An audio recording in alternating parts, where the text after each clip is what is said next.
Aku cuba lari daripada ketakutan tersebut. Tetapi semakin aku lari, semakin ketakutan itu mengejar aku. Selamat datang ke Seram Palatau. Kisah seram pertama Palatau tahun ni, tahun 2020, tahun 2024, maaf, tahun lepas, tahun 2024, pada bulan 3, bulan Mac. Kalau tak silap saya lepas raya cerita dia bermula masa lepas raya, di mana ceritanya berterusan. Seram tu berterusan dari bulan ke bulan.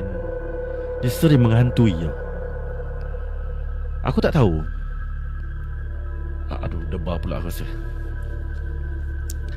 Kalau jadi apa-apa kat aku, korang tanggung Kalau jadi apa-apa kat aku, korang tanggung.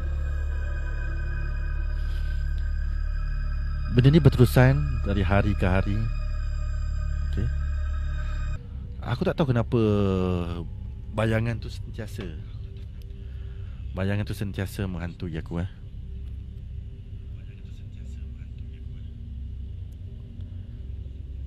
Aku cuba lari daripada ketakutan tersebut. Tetapi semakin aku lari, semakin ketakutan itu mengejar aku. Aku kadang terfikir, kenapa dia menghantui. Kisah aku ni sampai ke hari ini, aku sampai tak boleh tidur. Okay. Aku sampai kadang rasa macam nafas ni sesak tau. Dia macam ada satu benda yang menghalang tau. Lepas tu kadang-kadang siang hari pun, waktu siang pun kadang-kadang Ada je. Malah minggu terbaru ni, lagi menjadi-jadi. Minggu terbaru ni lagi menjadi-jadi.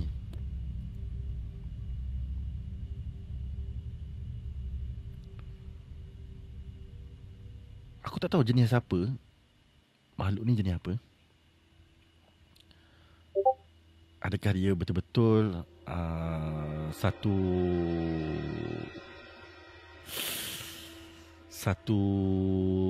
orang kata apa? Satu bayangan, satu lembaga yang memang dah hadir untuk mengganggu umat manusia. Satu entiti. Yes.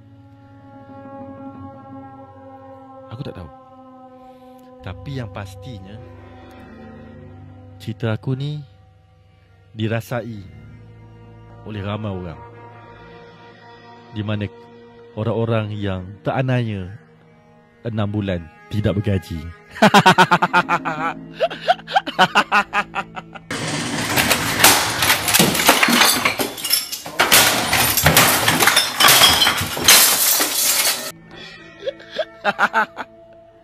Okey tak?